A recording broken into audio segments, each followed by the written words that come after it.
আবার আসিব ফিরে কবিতাটি লিখেছেন কবি জীবনানন্দ দাশ। তার জন্ম 17ই ফেব্রুয়ারি 1899 খ্রিস্টাব্দ।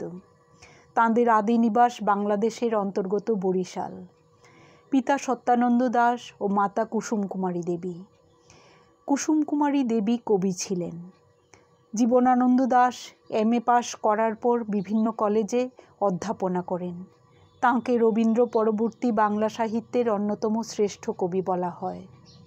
তাঁর কবিতা ভাবনায় যেমন অনন্য, প্রকাশভঙ্গিও তেমনি অসাধারণ। তাঁর রচিত উল্লেখযোগ্য কাব্যগ্রন্থগুলি হল বনলতা সেন, রূপসী বাংলা, ধূসর পাণ্ডুলিপি, মহাপৃথিবী, 7টি তারার তিমির, বেলা অবেলা কালবেলা প্রভৃতি। আবার আসিব ফিরে কবিতাটি কবি জীবনানন্দ দাশের রূপসী বাংলা কাব্যগ্রন্থ থেকে নেওয়া হয়েছে। বাংলার প্রাকৃতিক সৌন্দর্যে কবি মুগ্ধ। কবি জন্মান্তরে এই বাংলায় জন্মগ্রহণ করতে চান। তিনি তাঁর মাতৃভূমির জয়গান করেছেন। তো প্রিয় ছাত্রছাত্রীরা, কবি জীবনানন্দ দাশের লেখা আবার আসিব ফিরে কবিতাটি পড়ে আমি তোমাদের বুঝিয়ে দিচ্ছি।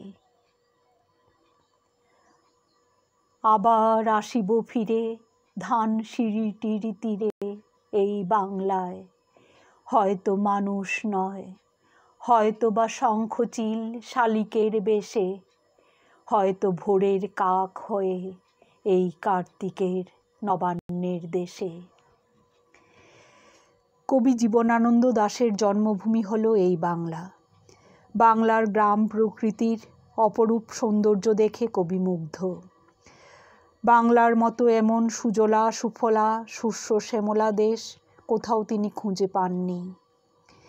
উৎসব প্রধান এই বাংলায় হেমন্তকালে নতুন ধান উঠলে ঘরে ঘরে নবান্ন উৎসব পালিত হয়। সেই উপলক্ষে ঘরে ঘরে নতুন ধানের চাল দিয়ে পায়েস তৈরি করে মাঙ্গলিক অনুষ্ঠান হয়। বাংলার প্রিয় পাখি শঙ্খচিল, শালিক, কাক, বক প্রভৃতির কলকাকলিতে বাংলার আকাশ বাতাস মুখরিত হয়। রাত্রির অবসানের সঙ্গে সঙ্গে নিদ্রিত প্রকৃতি জেগে ওঠে। ভোরবেলায় পাখির কলরবেই প্রকৃতির ঘুম ভাঙে। আর এই পাখিদের মধ্যে সর্বপ্রথম জাগে কাক। অতি ভোর থেকেই কাকের দল কা কা রবে প্রকৃতিকে জাগিয়ে তোলে। তাই কবি এখানে ভোরের কাক কথাটি বলেছেন। কবি এই বাংলায় জন্ম নিতে চান এরকম ভোরের কাক হয়ে, অর্থাৎ জাগ্রত প্রকৃতির বুকে সর্বপ্রথম হাজির হতে চান। কবি জানেন যে মানুষ মরণশীল। আবার কবি জন্মান্তরবাদেও বিশ্বাসী। বাংলার অপরূপ রূপে মুগ্ধ হয়ে তাই বারে বারে জন্ম নিতে এই বাংলায় ফিরে আসতে তিনি ইচ্ছা প্রকাশ করেছেন। কুয়াশার বুকে ভেসে একদিন আসিব এ কাঁঠাল ছায়ায়, হয়তো বা হাঁস হব, কিশোরীর ঘুঙুর রহিবে লাল পায়। সারাদিন কেটে যাবে কলমির গন্ধ ভরা জলে ভেসে ভেসে। কবি শীতকালে কুয়াশা ঘেরা পরিবেশে ভোরবেলায় বাংলার আম কাঁঠালের বনে বেড়াতে আসতে চান। গ্রামের কিশোরী মেয়ের দল আলতামাখা পায়ে নূপুর বা ঘুঙুর বেঁধে নৃত্য করবে। কবি কল্পনা করছেন পরবর্তী জন্মে যদি তিনি হাঁস হয়ে জন্মগ্রহণ করেন তাহলে কলমি শাকে ভরা পুকুর বা জলাশয়ে সারাদিন সাঁতার কেটে বেড়াবেন।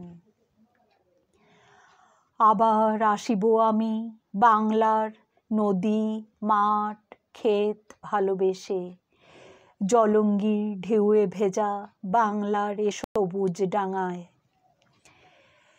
বাংলার নদী মাঠ ক্ষেতের ভালোবাসার টানে কবি আবার আসতে চান জলঙ্গির ঢেউয়ে ভেজা সবুজ বাংলায়।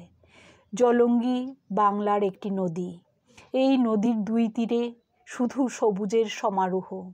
বিভিন্ন শাকসবজি ধানের প্রাকৃতিক দৃশ্য কবিকে মুগ্ধ করে।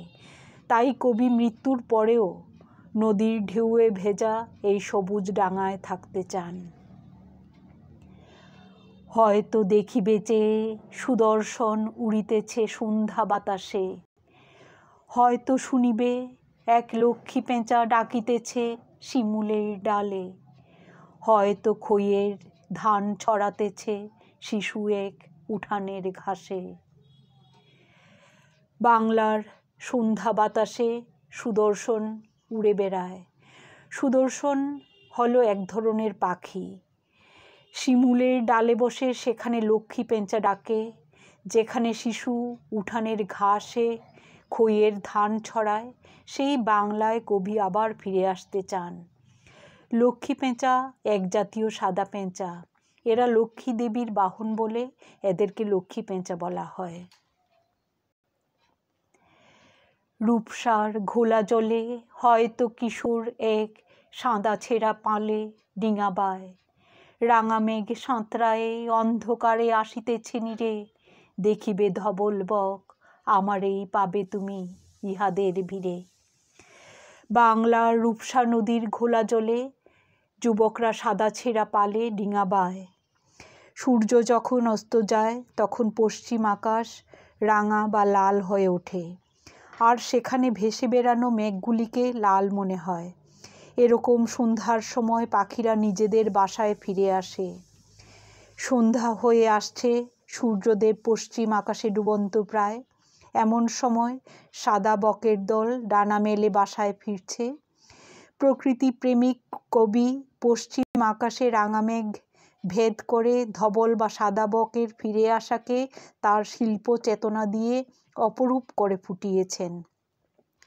এখানে রাঙা বা লাল মেঘ ভেদ করে সাদা বকের পালের মধ্যে কবিতার আত্মার অস্তিত্ব অনুভব করেছেন। আসলে কবিতার জন্মভূমির প্রতি অগাধ শ্রদ্ধা ও ভালোবাসার চিহ্ন ফুটিয়ে তুলেছেন। তো প্রিয় ছাত্রছাত্রীরা, কবি জীবনানন্দ দাশের লিখা আবার আসিব ফিরে পদ্যাংশটি এখানেই শেষ হলো।